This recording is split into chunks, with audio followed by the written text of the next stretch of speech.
Quran surat An-Nisa ayat 9. A'udzu billahi minasyaitonir rajim. Wal yahsyal ladzina law taraku min khalfihim dzurriyyatan di'afan khaufu 'alaihim falyattaqullaha wa la yaqulu qawlan sadida.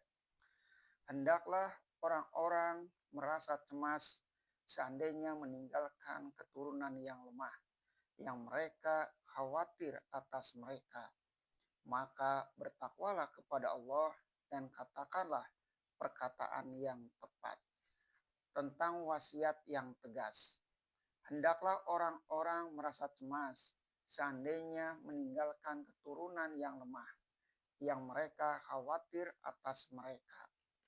Ayat ini masih bersangkut dengan ayat-ayat sebelumnya, masih dalam rangka pemeliharaan anak yatim.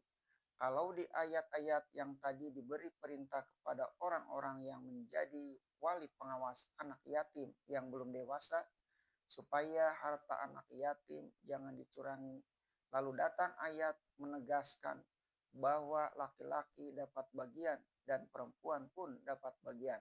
Dan kemudian datang pula perintah kalau ada anak yatim dan orang-orang miskin hadir ketika tarikah dibagikan, hendaklah mereka diberi rezeki juga. Sekarang ayat ini adalah peringatan kepada orang-orang yang akan mati dalam hal mengatur wasiat atau harta benda yang akan ditinggalkannya. Untuk menjelaskan ayat ini, kita nukilkan cerita tentang sahabat Nabi yang terkemuka, yaitu Sa'ad bin Abu Waqqas. Pada suatu hari dia ditimpa sakit, padahal harta bendanya banyak. Lalu dia meminta fatwa kepada Rasulullah Shallallahu Alaihi Wasallam karena dia bermaksud hendak mewasiatkan harta benda seluruhnya bagi kepentingan umum. Mulanya beliau hendak mewasiatkan seluruh harta bendanya, tetapi dilarang Rasulullah. Kemudian dia berniat hendak memberikan separuh saja. Itu pun dilarang Rasulullah Shallallahu Alaihi Wasallam. Kemudian hendak diberikan sebagai wasiat sepertiga saja.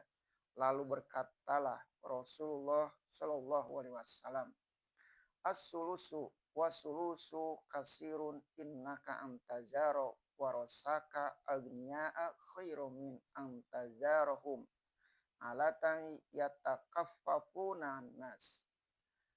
Sepertiga ada, dan sepertiga itu pun sudah banyak. Sesungguhnya jika engkau tinggalkan pewaris-pewaris engkau itu di dalam keadaan mampu, lebih baik daripada engkau tinggalkan mereka dalam keadaan melarat. Menadahkan telapak tangan kepada sesama manusia. Hadis riwayat Bukhari dan Muslim.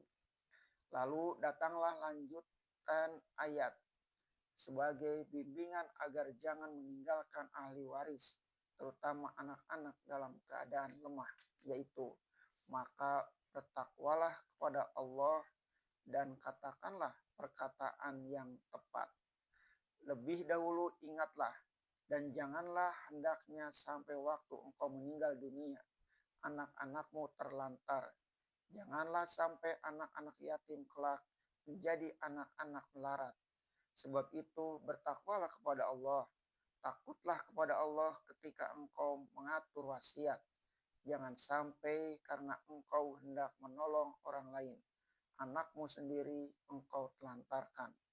Di dalam mengatur wasiat, hendaklah memakai kata yang terang, jelas dan jitu, tidak menimbulkan keraguan bagi orang-orang yang ditinggalkan.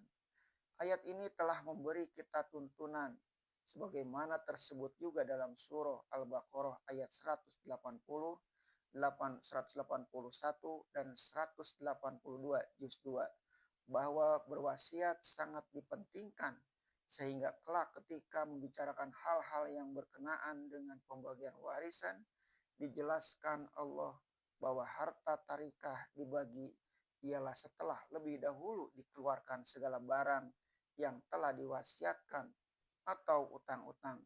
Akan tetapi dalam anjuran berwasiat ditekankan lagi, jangan sampai wasiat merugikan ahli waris sendiri, terutama zuriyah atau anak cucu.